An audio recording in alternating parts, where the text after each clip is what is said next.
Hello and welcome to today's Amaco tutorial. Since it's summer and the season for cookouts and relaxing get-togethers, we thought you might like to spice up your table settings with some handmade ceramic napkin rings. To begin, roll out a few slabs for yourself and make sure to have them smooth and not too wet to work with. Then, using a texture roller, roll out 6 to 8 equal widths of your favorite pattern.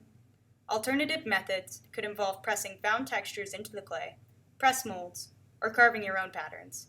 You can find various texture supplies by following the link below. This roller by Amaco is a great width for napkin rings. When you've finished your texture, cut each equal width with a fettling knife. Keep in mind that the ideal dryness for rolling textures into clay does not lend well to manipulation, so try and keep your hands slightly wet to help with cracking. Once you have your lengths cut, determine the diameter of your ring and cut the extra off.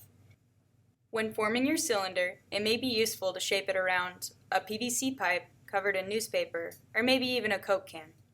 Keep in mind, your clay will shrink slightly during firing, so make sure that the ring is a little bit bigger than you would need. Then, score and slip both sides of the slab to properly join the pieces. Don't worry about it being beautiful, it'll get covered up. Just make sure it's completely sealed. A poorly joined napkin ring could end up splitting at the joint if it dries too quickly, during firing, or even when it's being used later.